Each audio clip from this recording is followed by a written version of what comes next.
So President Trump is promising a middle-class tax cut. He did this after a rally in Nevada. The Washington Post says the following: after his campaign rally in this northeastern Nevada town, Trump talked up the new round of tax cuts, but did not go into specifics. He said the cuts would be done sometime just prior, I would say, to November. We are going to be putting in and are studying very deeply right now, around the clock, a major tax cut for middle-income people. Trump said shortly before his departure back to Washington, not for business at all, for middle-income people. This despite the fact that Congress is out of session until after the November 6th midterm elections. So basically what that means is Donald Trump just, casually was talking about, oh yeah, definitely gonna do another tax cut before November.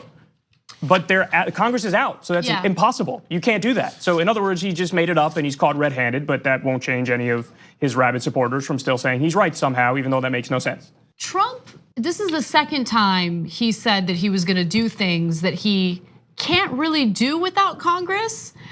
Things that he said he would accomplish prior to the midterm elections. The other thing, which we'll talk about later in the show, has to do with foreign aid to Honduras and Guatemala. He says he's gonna cut off aid to those countries because of this whole caravan situation, caravan of migrants trying to cross over into the United States. I think, especially when it comes to this tax proposal that he's randomly and casually making, he realizes that the tax law that they did pass is extremely unpopular. It's very clear that they were really just tax cuts for the wealthy, tax cuts for corporations, and the middle class hasn't really benefited from it. So much so that GOP candidates have now abandoned bragging about those tax cuts while they campaign because they realize how incredibly unpopular it is. So I think Trump is just trying to garner some support by saying, no, don't worry guys, I got you. I'm gonna cut your taxes before the midterms. I don't know how he plans on doing that. But one other thing that I do want to mention is if you look at polling, the majority of Americans, including a slight majority with Republicans, would agree to increasing their taxes to get universal health care. Yeah. So I think he's wrong in thinking that all Americans really want is more tax cuts. So I have a really interesting fact about that.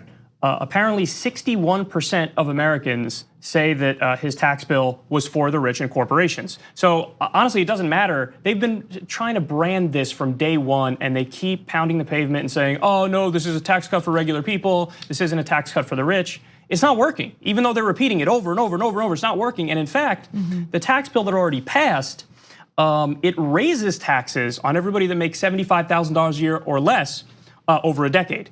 So it's not working because we see what's happening. Wages are falling, unemployment is going down. So he likes to tout that over and over like, oh, unemployment's low, but wages are falling too. So talking about unemployment is not the best economic indicator. So many things to say. First, on that poll, there's two other fun facts about it. So the margin, what was the margin? Okay, 61%. But what percentage thought, no, it's also for the middle class? Only 30. So it's 61 to 30, that's a 2-to-1 margin. That's an absolute disaster. But wait a minute, fake news, who did the poll? Was it one of those media organizations? It was the Republican National Committee. Oops, okay. That is why all the Republicans stopped running ads on the tax breaks because they were killing themselves. So the memo went out to all Republicans, stop the ads on the tax cuts because all it's doing is costing you the election. It's deeply unpopular. Now, let's go to point number 2, which is Donald Trump being such a knucklehead. Number 1, as Kyle pointed out, Congress is not in session. What he's suggesting is an impossibility. And normally it takes 7 weeks. It took 7 weeks last time to pass a bill. There's only 11 days left in November. There's only 2 weeks left before the election. Obviously impossible. Okay, but number 2, look at what he admitted. He said, this time, not for business at all, for middle income people. Thereby admitting last time it was for business and not for middle income 100%. People. So dumb. Why do you say that? You're such an idiot. Okay, I'm glad he's stupid because it helps our cause because he accidentally reveals who he is. I mean, when I asked Tucker Carlson about his pathological lies during our debate on Politicon last night, Tucker Carlson said basically, well, he is who he is. Well, that means basically he's not that bright and he doesn't know that he's not supposed to say, hey, last time it was for businesses. And of course, the implicit part of that is the businesses that helped me. Okay, and that he's raised over $100 million already for his non-existent 2020 election. Okay, all from those same business interests. the middle class was just an afterthought for them.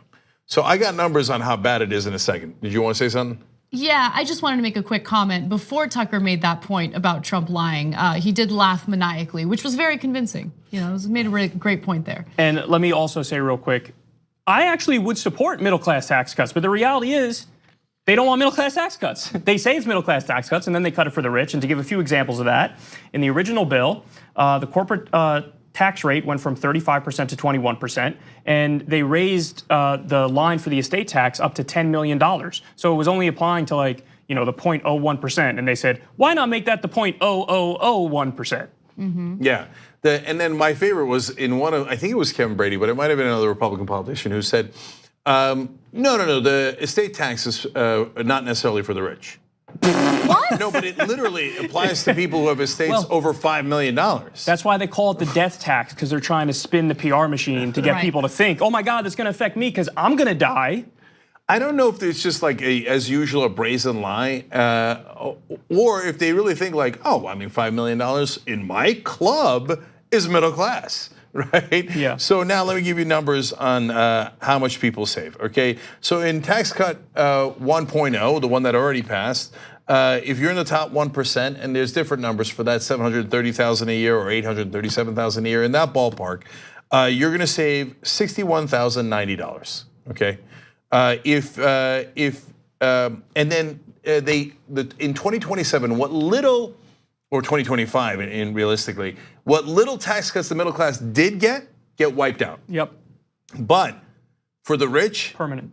75% get to keep their tax cuts forever. So now wait, you say for budgetary reasons, they say we had to they call it sunsetting. We had to sunset the tax cuts for the middle class. Well, then why didn't you have to sunset the taxes for the rich? I mean, that costs us even more money. Oh, but no, those are our donors and our friends. Of course, we're not going to end those. So now they're coming back around and saying, well, yeah, I mean, yeah, sure, we meant the middle class too, right? And now that it's unpopular, we're about to lose the election, we also meant the middle class. Okay, so great analysis to find out, okay, tax cuts 2.0, this is already passed by the House. Okay, so Senate's not going to come back and pass it. The Republicans in the House all voted for this, or almost all did.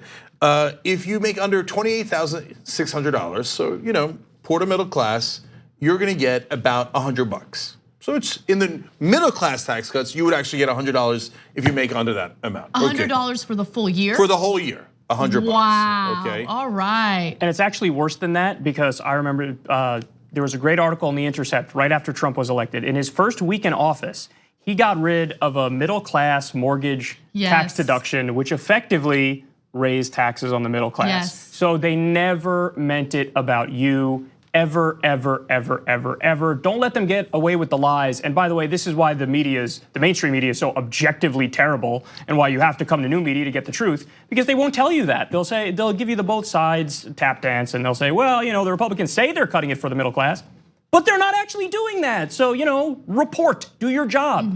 And here, look, I'll give you the real numbers. In the new tax cuts, luckily, again, they have not been passed. And we might disagree a little bit on whether I am in favor of a tax cut for the middle class. If you make between $54,000 and $95,000, in the ones that are proposed, you would actually get a $980 tax cut. Now, I'm opposed to that because I think it's basically just bribery of real Americans. They say they're giving away stuff. It's Christmas, right? And this is what they accuse Democrats of all the time. Oh, Obama phones, and he's giving away stuff to minorities. This is a giveaway in another sort. It's just but it destroys the deficit, et cetera. That's my conservative fiscal side from back in the day. But $980 to be fair, okay? The top 1% would get another $40,180. On top of the $61,000 That's they're right. getting with tax cut 1.0. So at the end of the day, if you're poor to middle class, you get about $100 combined from the two. You get about $1,000 if you're middle class, and if you're rich, you get $100,000. Okay, and then Trump says, "Oh, the new one's for the middle class." Then why are you giving $40,000 to the top 1% again in that proposal? So even that's not true. They can't help themselves. They love redistribution of wealth. They love to take it from you and give it to the top 1%.